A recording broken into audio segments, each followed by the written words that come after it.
Hello and welcome to Becoming a Farmer. It's been a very long time. Today we are going to look at good farming. We'll look at the cost and the profit.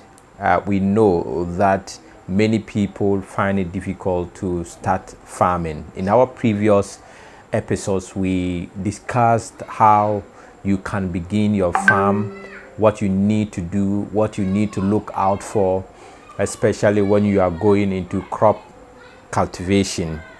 Today's episode is gonna look at good farming.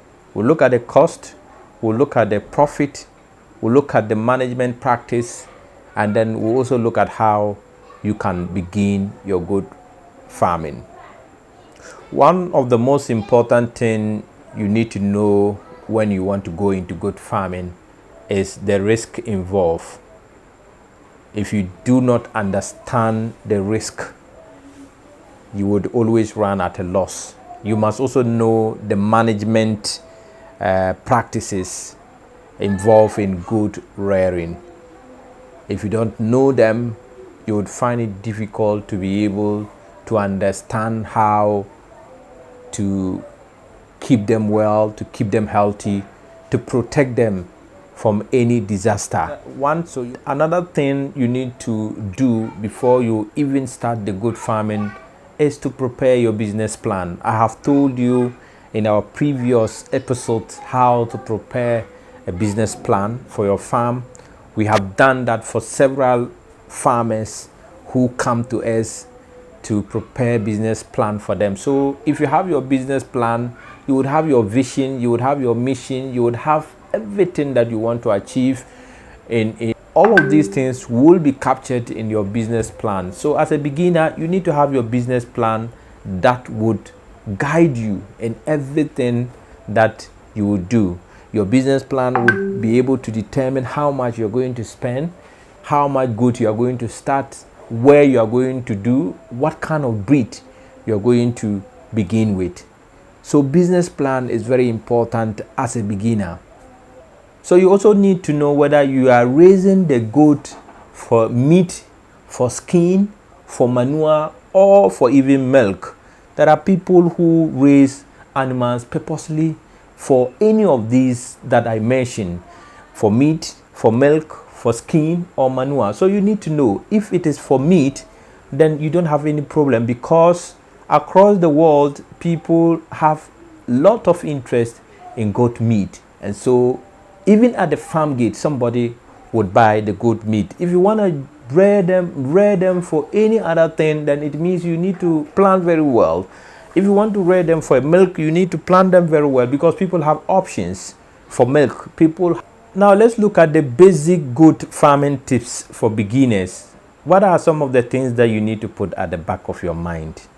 One, I mentioned about the business plan.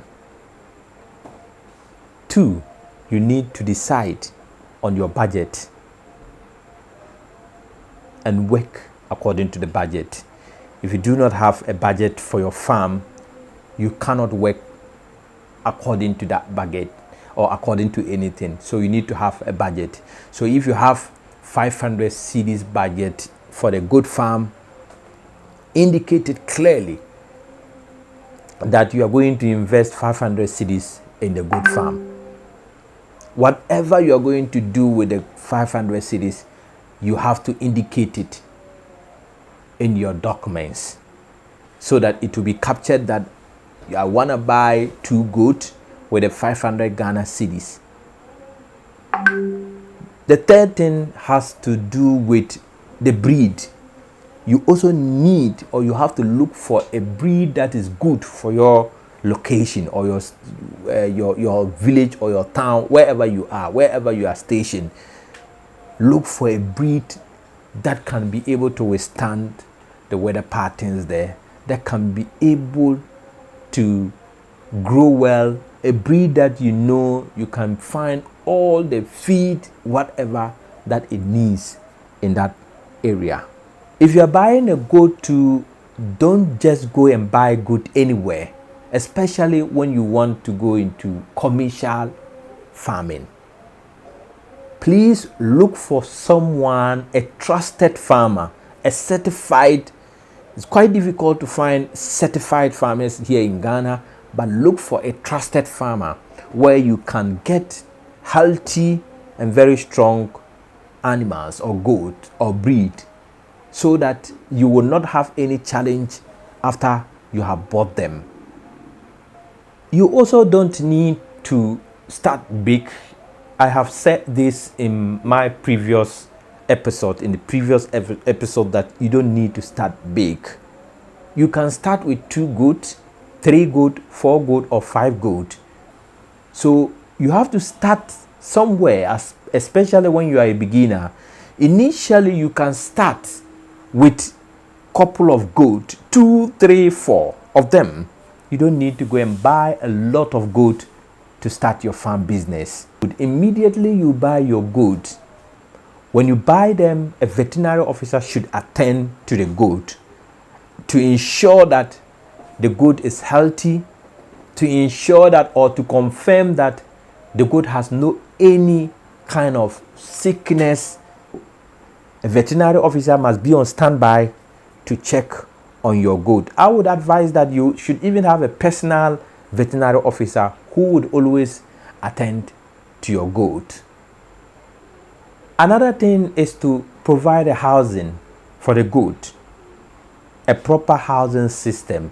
When you have 2 goat, 3 goat, it wouldn't be difficult for you to raise a house for these goats.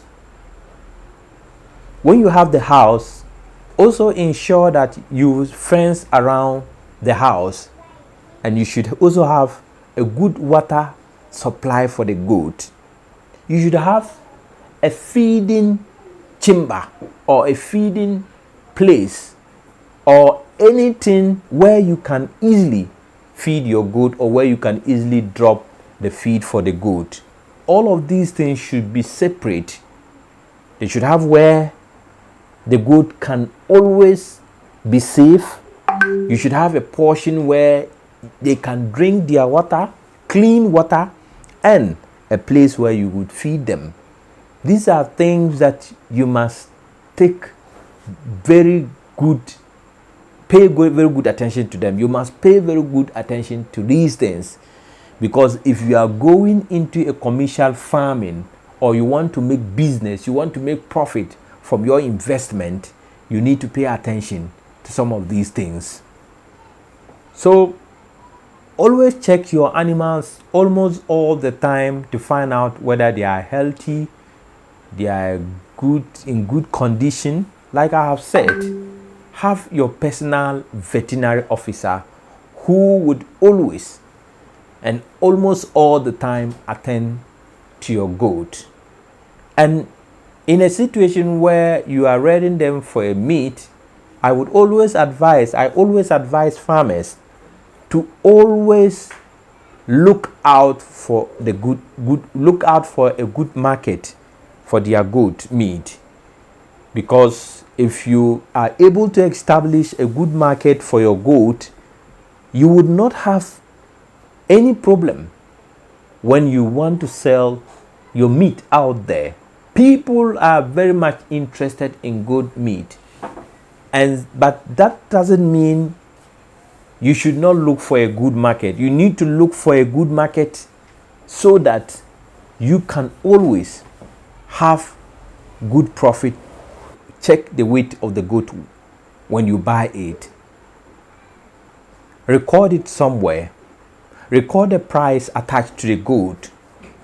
I am sure all the goat might not have, or they will not have the same weight. So you record the goat, and then you record the price of the goat.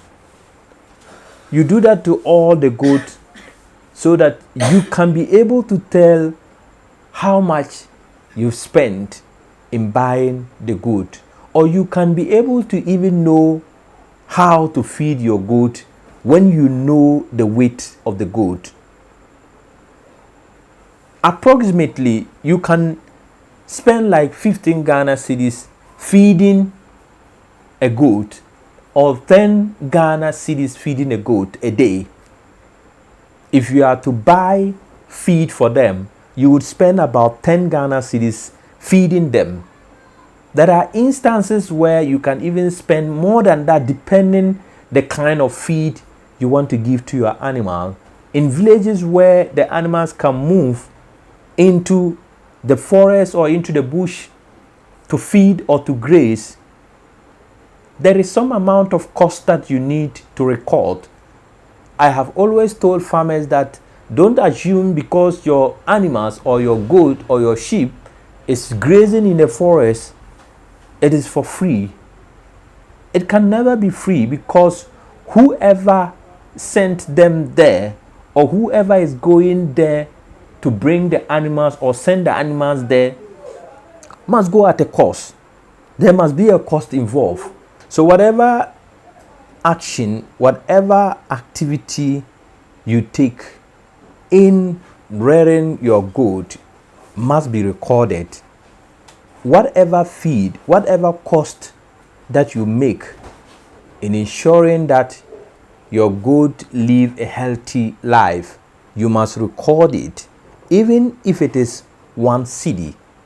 In situations where you have to even walk to a place because of you want to dress a challenge in your farm, you must record the cost of walking.